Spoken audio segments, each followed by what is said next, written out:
A nossa equipe encontrou Alexandre Matos, o Gão, e ele, CEO do Cruzeiro, falou sobre contratações. Eu não vi o Pedrinho falando que vai abrir o cofre. Eu vi ele falando que nós vamos trazer jogadores, obviamente, dentro da realidade que a gente... nível nacional, Sim, mas a gente vai fazer dentro da nossa realidade. Lembra quando a gente fez essas contratações, bem antes de abrir a janela, e o Cruzeiro se posicionou através do Pelourenço, da minha pessoa, que o Cruzeiro ali tinha parado de contratar, e todo mundo duvidava, especulava e dizia 200 vezes que nós ia trazer isso, aquilo, e a gente disse, claro, não. Por que ou não? Porque a gente estipulou um limite, estipulou de maneira organizada um plano financeiro e a gente colocou em prática e é assunto encerrado. Como é feito uma empresa, né? A gente não pode... Aliás, o futebol brasileiro, os clubes quebraram muito por isso. Agora estamos em crise, precisamos contratar e não sei como é que vou pagar, isso não é problema, precisamos ganhar jogo, enfim. Não, ali tem uma organização. Então, dentro da organização que foi estipulada, nós vamos fazer, né? O que o torcedor pode ficar tranquilo é que cada ano o Cruzeiro vai se fortalecendo como um clube de ponta, buscando objetivos importantes.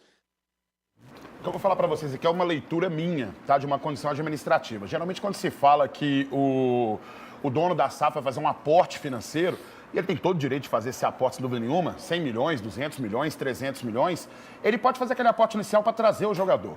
Mas na hora de você garantir o salário, as luvas, aquilo que é de direito do jogador, que vai ser garantido em contrato, quem garante isso é a receita gerada pelo clube. É claro que ele pode colocar e aportar uma grana quando de repente faltar alguma coisa. Mas ele sempre tem que pensar nesse sentido, de que é a receita do clube que vai manter e deixar o clube com a sua saúde administrativa em dia. Então vamos pensar um pouco nisso também. É esse o pensamento da SAF, esse pensamento do Pedro Lourenço, pode investir, trazer jogador sem dúvida nenhuma, mas na hora de garantir ali o que vai pingar em dia, lá no banco, lá no dia do pagamento, é a receita que é gerada dentro do clube. Para... Não, agora eu vou aí. Não, peraí. Mudar o time voltar para as vitórias. Treinador de seleção brasileira. Não vou falar muito tempo. Não é muita vantagem também falar sobre isso. Mas tudo bem, treinador de seleção brasileira. Graças ao Edinaldo. Desempenho de Diniz nos 3 primeiros jogos é o pior. É o pior. O que foi, não? O que você quer? O que foi, não? Ó, não sei. Não. Você para de tampar isso aí. Não, mas... No Atlético Paranaense, 2018, 2 empates e 1 vitória. 55% de aproveitamento. Perfeito. No Fluminense, 2019, o Diniz teve 1 empate e 2 vitórias, 77,7% de aproveitamento. Sim. No São Paulo, 2019, 2 empates e 1 vitória, 55,5%. E aquela Santos... campanha que a gente viu, né, em 2020, lá, misericórdia. E em 2021 ele estava no Santos, 2 vitórias e 1 derrota. No Vasco, 2021, 2 empates e 1 vitória. No Fluminense, em 2022, 1 empate, 2 vitórias. Leopoldo, é muito bom ter você de volta aqui, Leopoldo. Não acabei, não. Não acabei, não. Carece, não, Leopoldo.